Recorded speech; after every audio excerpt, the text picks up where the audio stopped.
Hey, how's it going, everybody? Diego here. Good November to you. If you're watching November 2021, we're doing this unboxing of one of the products in our e-commerce site. Like I mentioned in a previous video, I'm going to be doing some showcasing of some of the products that we have. Trying to make some time to do the unboxing and an installation of some of them. I already whipped up a video or two here and there, and I'm starting to put them up so you guys can check out, see if it's a fit for you, and put it on your bike or as a stocking stuffer for somebody who you love who may want to use some of these toys. Where do these toys come from? So basically, from my years of experience in riding and having technology gadgets, I like putting stuff in there that makes my ride more comfortable or safer. And in this case, we have here a DVR for your camera, a dual channel DVR. I've tinkered around for many months with different DVR systems, all coming from China, and you get what you pay for, as they say. And partner with a company called Sidekick, and they happen to have a pretty decent one that I happen to like a lot, and I will be showing you guys how to install it on your bikes once this demo here of the unboxing is done, so you guys get an idea of what it is. It's not too complicated, just takes a little time and patience, but anybody with some common sense and desire can install it pretty easily. Mind you that once these things are installed, they should not be plugged into your 12-volt circuit on your bike or 12-volt battery. It will possibly invalidate any type of warranty you may have on the bike. So I would recommend you run a secondary system so you can not tamper with any 12-volt built-in systems to the bike, and you can always easily replace it by changing a power bank or a battery backup unit that you can power it with. So with that being said, let's get started. So this is the RW3 sports DVR that we have in our site. I'll put up a little link on the or a picture of it so you guys can check it out on our commerce site. So this is the unboxing, basically. See what we get when you get one of these in the mail. Okay, so pretty nice little box, which really to most of us doesn't really matter a lot. So let's get this opened up. Our DVR is right here. What do we get when we get one of these units in the mail? Okay, so we get an instruction booklet, which we'll put there. This is the main unit itself, which has a built-in display. Let's take this out of the box to the side. And this is the main unit itself.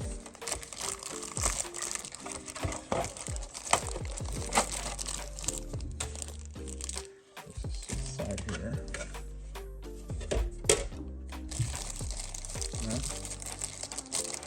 This is the unit that you, depending on your taste and what you like doing, can either be mounted on your handlebars if you have the real estate for it, or it can be mounted onto your, in my case, I am going to be putting it underneath my seat where normally my charge cable goes. I really don't care nor have time to be looking at my cameras while I'm riding. I just want to make sure that this device is always running when I'm riding, so it's protecting me. So the easiest thing for me to do is just put it underneath the seat. Obviously, my charge cable goes in there, but I no longer carry the charge cable in that area. I carry my charge cable in my saddlebags or in my seat bag. So pretty much that's the standard configuration that I'll ride. So when I'm doing long range, I'll have saddlebags. When I'm city commuting, I normally run around with a seat bag and a backpack, just in case if I need extra cargo space. I'll use myself as a cargo bag. So here's the head unit. So we got instructions, head unit, with instructions over to the side here. We'll read them. Okay, this is a controller to start and stop recording manually and take snapshots. So this can be also attached to your handlebars, and you can press these buttons to start recording, stop recording, or take a snapshot of whatever the cameras are viewing at the moment. Right. This is the power unit. So from here is where you're going to be plugging in either USB-based power, 5 volts, or 12-volt primary battery. And as I mentioned, 12-volt is not recommended. There's a little diagram of how it goes wired, some sticky pads, and the terminals that will connect to this, and obviously to the cameras.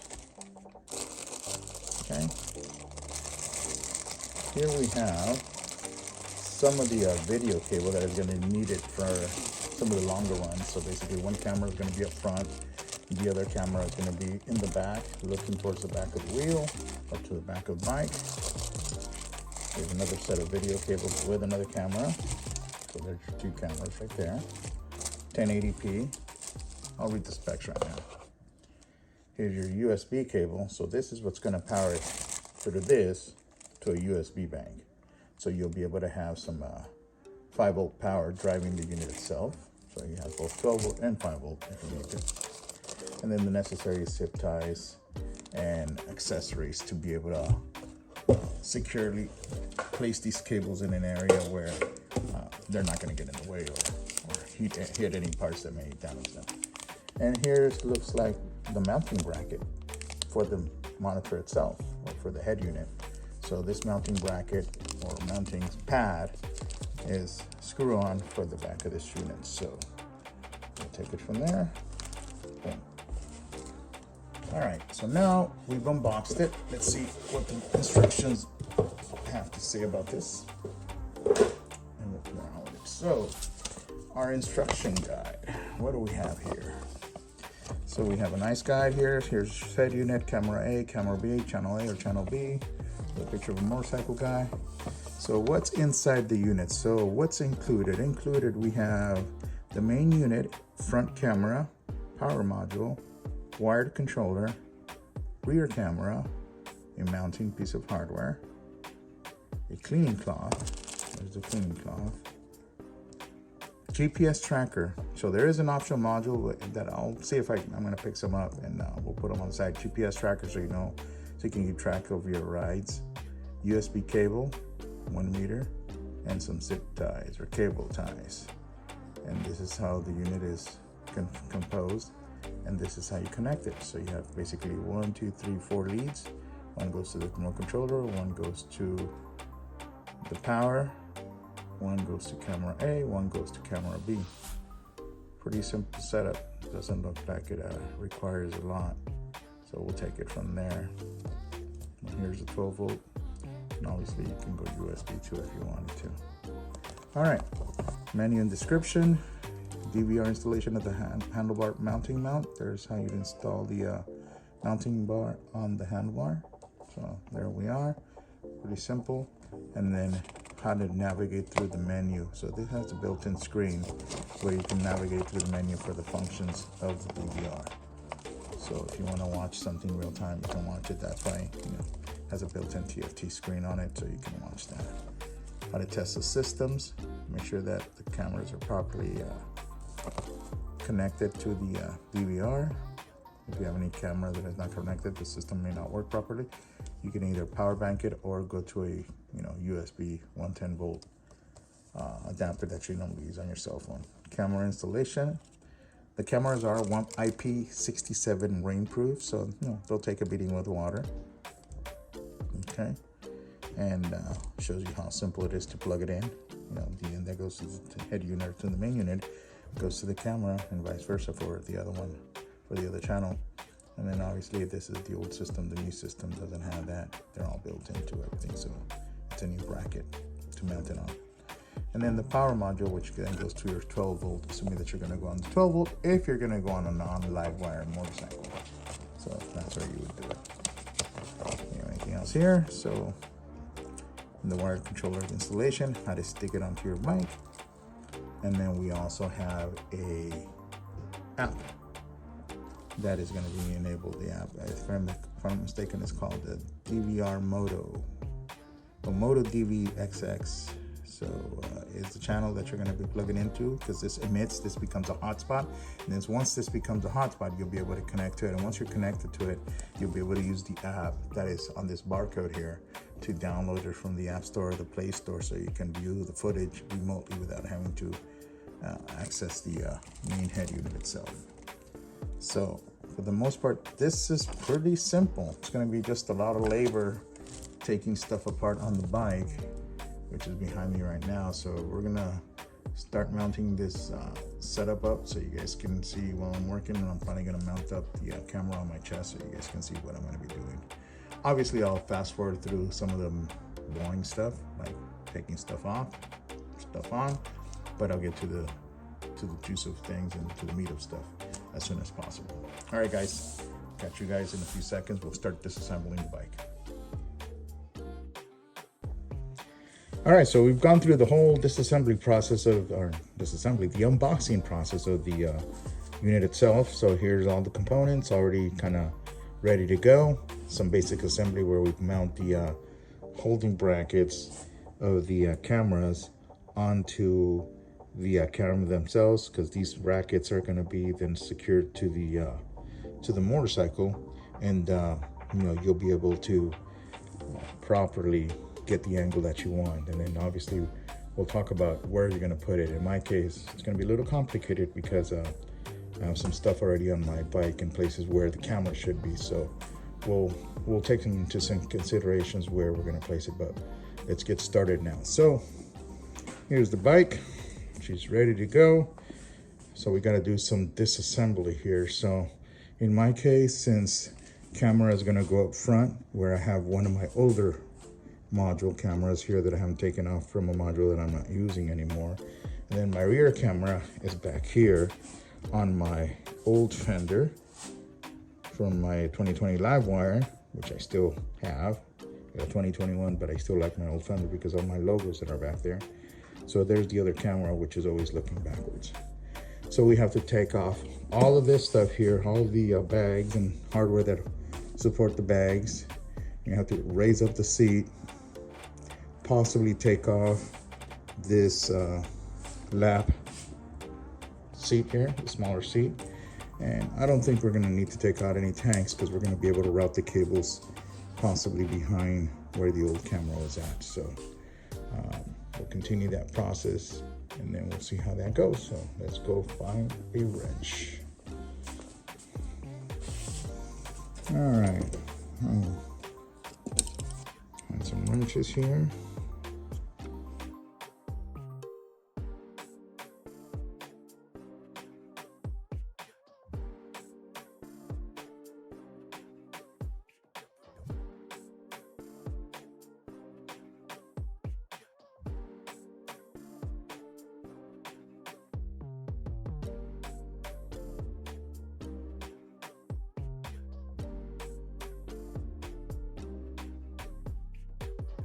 So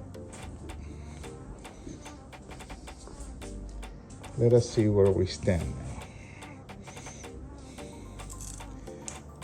This is my master control module, where over here is where I have power to the units. I add battery banks in here, as many as I want, and carry them as long as I need and just charge them up overnight, and that'll feed the system. So for right now, we're gonna kill the power to anything that's going into the system. So the black one, the black extension cord for the camera, and the pink one is a little gift from my daughter for the USB hub that we have up here, right there, that USB hub that turns on and off all the different equipment that I have here, including the TPMS sensor, which you guys can see it's on right now and working. So all right, so let's start undoing this first camera. How do we take it off? Well, real simple. Looks like it has a GoPro-like screw system. Take that, this up. This one comes out. I start finding where I routed it, see? And it's routed right there. I like this mounting system, personally. I like this GoPro-like style system. But I don't think I'm gonna keep the camera this time there. I'm gonna try to find a new spot because it's not gonna be, because of my Jivy now, I put this camera system before I put the screen. So now the screen gets in the way of any visibility, so I gotta find a new spot for the camera. So with that being said, let's look at our camera.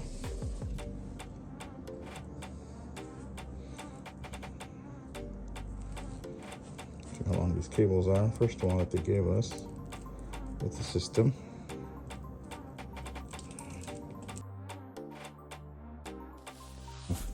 We can easily install it up front, but we have no room up here. It's been my dilemma all this time. Where can I put a front camera? The rear camera is the easy one. So let's work on the rear camera.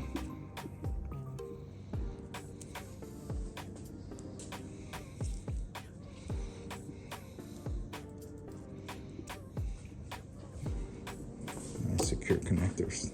One of the things that I suffered on the other one is that it constantly unplugged itself, and when it unplugged itself, pretty much lost any type of I have two here for a reason.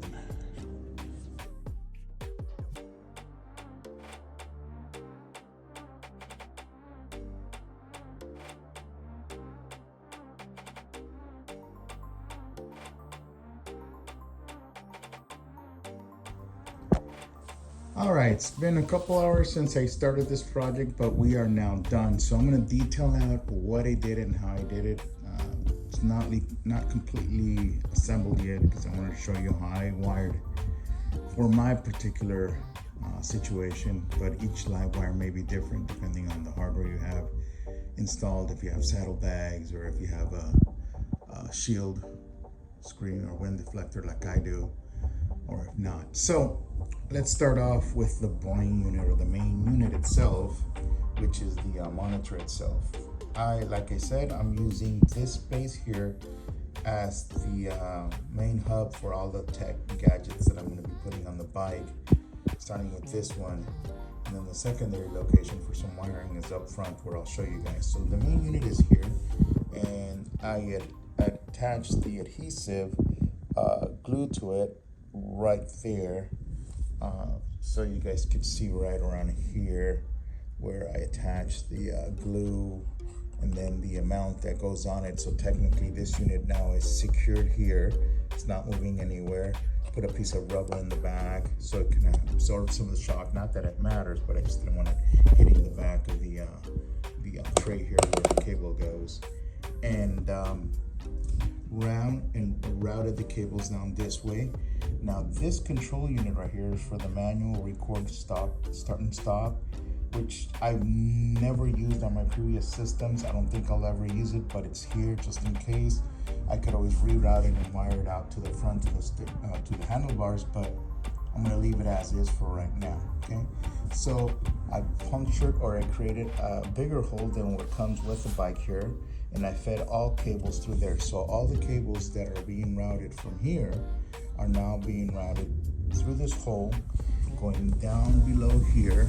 Okay, and as you can see, there's a zip tie here right now. So that zip tie has a nice clean bundle of cables that is hidden here, because I have had to, I didn't want to bundle everything up in there. I want to make it easy to service, just in case the unit has an issue or something like that.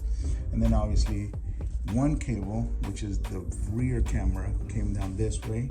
As you can see, the zip ties right there, came down this way underneath here. As you guys can tell, forgot to go one zip tie, goes underneath here. I'm following the same routing that the factory has to get power to this back bracket into the stoplight and turn signals. As I go in here, I go back out here. Obviously, I still have the old 2020 fender in here, and I pop it up through there, and there's your rear camera right there, looking to the back to whoever's behind me with 100 and some degree angle of view. So you'll have that there. So that's camera one for the rear camera. Camera two and power. So camera two is going through the same hole here. Okay, we're routing it behind. Now we're going up through this side here and behind here. And here are the two of the cables that are being kind of fed. One is the USB power, one is the camera. They're being fed through here, right behind here, using as much as I can of the space that is available to me, feeding it through here, okay? And then obviously popping it in through here, popping back here, behind the frame, aluminum frame, and distributing it up to the head here of the triple tree of the bike. Now this is where it's going to get interesting. So I spent a few hours trying to figure out where the hell am I gonna put my front camera. Okay, most people still have a lot of real estate here up front, and I don't. I have my TPMS sensor here. I have where my phone normally goes, and that's pretty much the real estate that I have. At one time, I used to have a camera here, but when I put this GV wind deflector, it has an opaque area which slides in and out, which totally blocked the field of view of the camera that I had, so that kind of rendered it useless. So I pondered and I looked and I thought, okay, maybe I'll mount it here, but no, I like putting my Insta360 here for when I do riding around town and I want to do a 360-degree view. I thought about putting it underneath here. I thought putting it on the light. I thought about putting it on the frame. I mean, I looked and I kind of just checked it out because I'm kind of limited on real estate. I could have put it on the cowl, which is right there on the floor, but I didn't because I want to be able to take this in and out. That was one of the requirements that I did when I worked with the person who designed this for me or helped me create the brackets, is I want to be able to still get the cowl in and out without having to take the windshield or wind deflector out. Okay, so with that being said, there was very limited space. I mean, I could have put underneath the light, but this is where I keep power supplies for the gadgets that I have. So the only other option that I had was here, front fender. Not the nicest thing that I'm still kind of debating it, but this is where I'm committed to right now. I've currently glued it on with a double-sided 3M professional tape that comes with the camera. There's still 2 screws that I can put on it, but I'm kind of hold off on those because I'm still kind of debating if it's going to stay there permanently. But for right now, it's going to stay there. So I routed the cable that came from back of the motorcycle here through the shock, behind the light. That's the control unit that I have for my LED system on the bike. And I tucked all excess cable right here, right behind. So I have the cable, the excess cable for the front camera, and then obviously it routes through here, through this unit here, all the way to the back. Now power, which is the second line. Power is coming up to this point here, okay? Here's where I have the battery bank, okay? Power is short. Since originally this unit's designed for you to have this power cable up front, up here, and it's not there, I'm gonna be short. So I'm gonna have to get an extender, a USB extender cable, and run it all the way from this area where I'm at right now, all the way here to the USB hub that I have up there where I provide power to all my devices. And I'll show you guys the USB hub, which is right there. That's the USB hub that provides power. Once that's powered up, I can turn on the system on and off by just flipping the switch here, and that's it. So nothing else has to happen. So that's pretty much it. In a nutshell, it's just a lot of work. Put some good music on, get some nice drinks, whether it's alcohol or not, it's up to you. But it's a fairly simple process. Now, let's see how it powers up. So since this is temporary setup, let me show you the powering up sequence here. Okay, I'm gonna power her up, plug her in right here.